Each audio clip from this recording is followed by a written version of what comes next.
Gather round, mortals!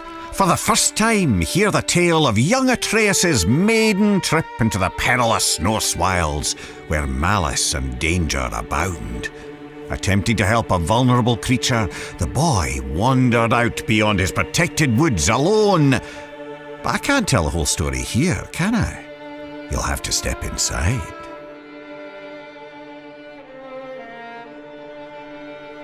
Atreus awoke to find his father missing. Not that there was anything unusual about that.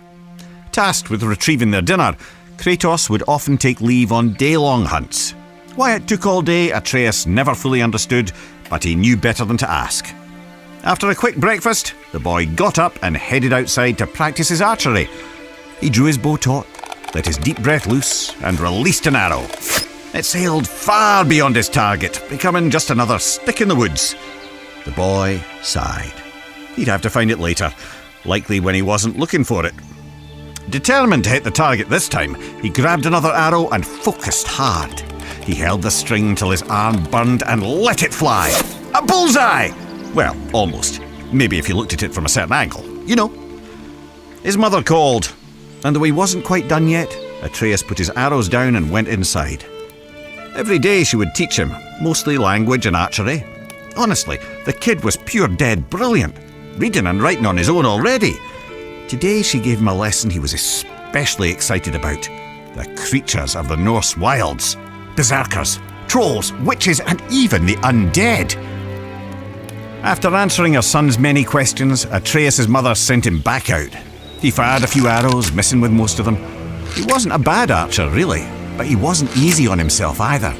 Frustrated, the little bairn sulked off into the woods.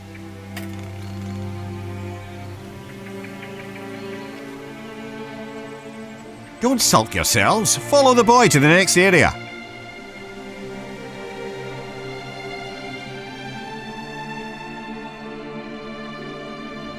Atreus climbed up and sat cradled in the branches of one of his favourite trees. On days like this, he liked to close his eyes, listen to the forest, and let his mind wander. This kind of solitude never felt lonely to him, perhaps because he could hear things others could not.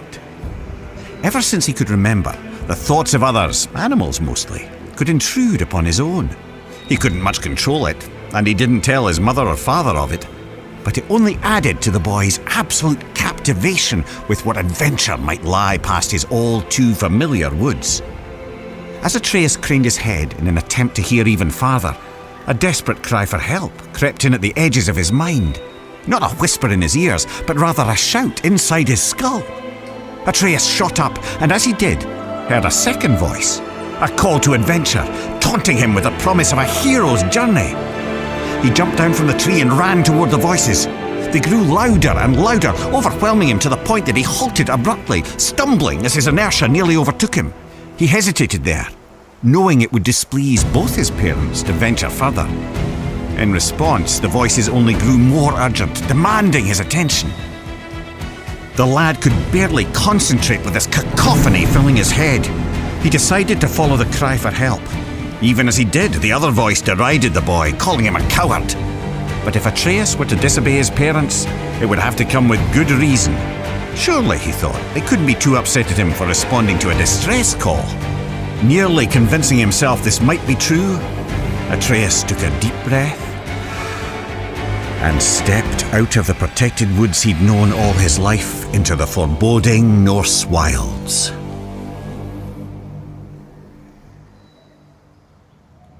Delve deeper into the woods.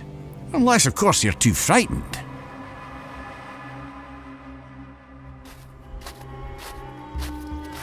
Making his way through Midgard's unfamiliar terrain, the pained cry of a wounded doe rang out, carried on the frigid breeze. After attempting to study the patterns of nearby tree roots to use as a guide back home, he set off in the direction of the injured animal. He imagined himself as the gods from his mother's stories, travelling to distant realms on the great tree Yggdrasil. He was brave Tyr, mapping the unknown for the good of all the realms. He was the mighty Ullr, on a hunt for honour and glory. He was lost, completely and hopelessly so. The woods now seemed to be a repeating maze of trees and jagged boulders. His growing panic was interrupted by sharp screams of agonizing pain. The wounded animal was near and in true peril. Forgetting his own dilemma, Atreus shot toward the cries of the beast. And there, in a clearing near a creek, he saw it. A wounded doe lay on the ground. The matted, blood-stained fur on its chest heaved up and down as it struggled to breathe. An arrow jutted out of its neck. But what hunter would seek an innocent doe and fail to finish it off? The animal looked Atreus straight in the eye. Its pained grunts eased now as its pupils contracted. The one he had called had come. "You're safe now. I'm here," Atreus said, clumsily attempting to comfort the poor soul. "You can let go." The doe's strained breath became shallower. It took one final gulp of air in and ceased to move.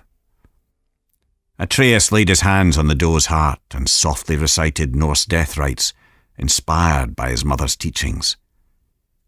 The boy sighed, and his eyes drifted upward. As they did, he noticed there was far too much blood on the ground for a simple arrow wound. The red stains in the snow trailed off into the deeper brush. Atreus jumped to his feet to follow it.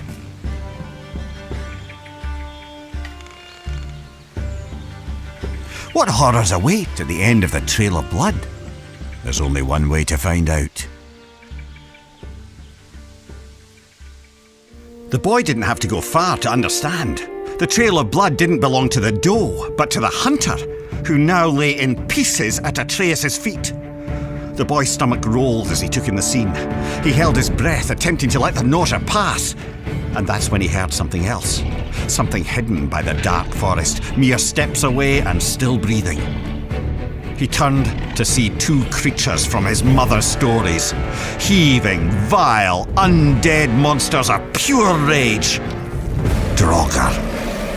Atreus' eyes grew wide as they met the empty sockets where the Draugr's eyes were supposed to be. The larger one roared, then it charged. The boy went for his quiver. He found an arrow, but lost his footing.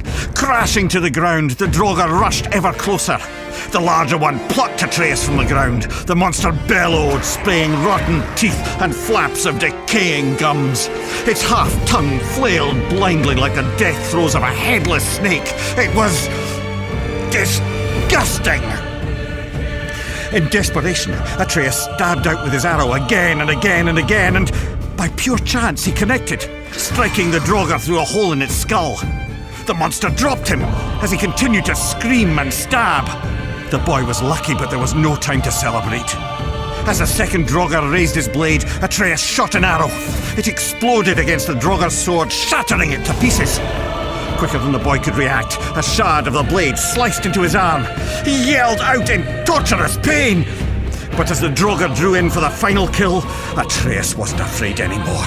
He was angry. The blinding pain turned to white-hot rage as his ears pounded. His vision glazed to pure red.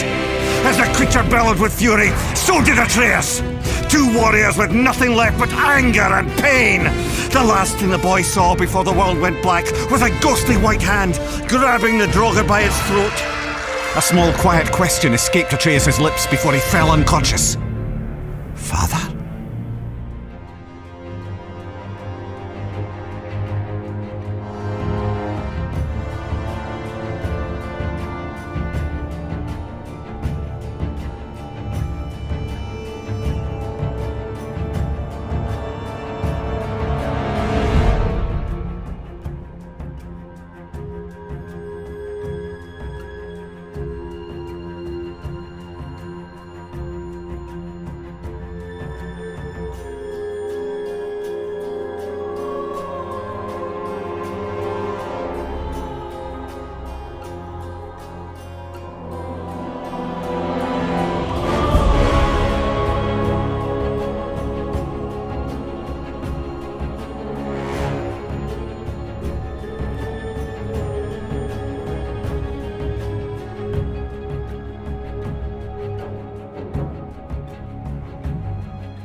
PlayStation